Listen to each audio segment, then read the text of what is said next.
تعال اما احكي لك على اغرب حكايه ممكن تسمعها النهارده، واللي ممكن تحس انها حكايه عاديه، بس لما تكمل الاخر اوعدك انك هتبرق من الصدمه. فما تنساش تحط لايك وتعمل اشتراك، ولو شايف اسم غالي عليك صلي على النبي في الكومنتات. بتبدا الحكايه سنه 1977 لما الست اللي في الصوره دي واللي اسمها نجاة دخلت اسم شرطه المعادي وقالت لهم ان انا عايزه ابلغ عن جريمة قتل. قالوا لها خير يا ستي. مين اللي اتقتل؟ قالت لهم ساميه صاحبتي. قالوا لها تمام. طيب مين اللي قتلها؟ قالت لهم وانا اللي قتلتها. علشان الحاجه قالت لي كده. قالوا لها هو مين الحاجه دي؟ قالت لهم دي الجنيه بتاعتي. قالوا لها جنيه يعني بنت شقيه وكده؟ قالت لهم لا، جنيه يعني عفريته، دي صاحبتي وهي اللي قالت لي ان انا لو عملت كده هتاخدنا نعيش في مكان احسن، بس انا لما قتلت سامية زي ما الحاجه قالت لي كانت المفروض تيجي تشيل الجثة. وتاخدها معاها، بس هي ما عملتش ده وسابتها زي ما هي. طبعا الكلام شكله عبيط، بس الغريب ان الشرطه لما راحت المكان لقيت جثة ساميه فعلا. والاغرب انهم لما استجوبوا ابو نجاة وجوزها قالوا انها كانت بتشوف وتكلم حد مش شايفينه اسمها الحاجه، وانه في عربيه فخمه كانت بتيجي تاخدها من قدام البيت وتقول لهم رايح اقعد مع الحاجه في شقه الزمالك. ودي مش شهاده الزوج بس، دي شهاده الجيران كمان. اتقبض على نجاة واتبعتت لمستشفى العباسيه اللي قالوا انها مصابه بانفصام في الشخصيه. وبعد شهرين من الملاحظه اللجنه قالت التالي: نجاة تتوهم وتتصور بعض الاشياء غير الحقيقيه وتعتقد انها خلاف الواقع حقيقيه،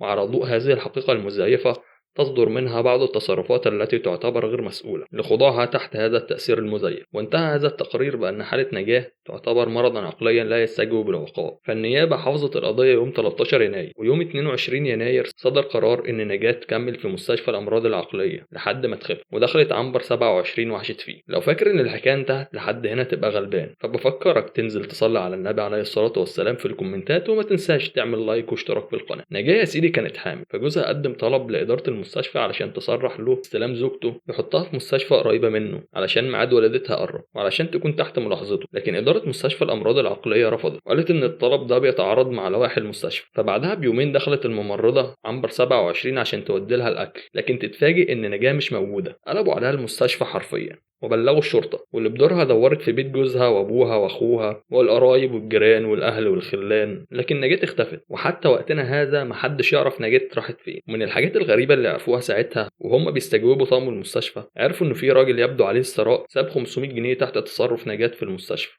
طيب مين الراجل ده؟ محدش يعرف. علشان تنتهي الحكاية هنا واللي لغاية النهاردة محدش لاقي لها تفسير. لو عجبك المحتوى ما تنساش تصلي على النبي، تعمل لايك، تشترك في القناة. كان معاكم محمود عبد العزيز، مع السلامة.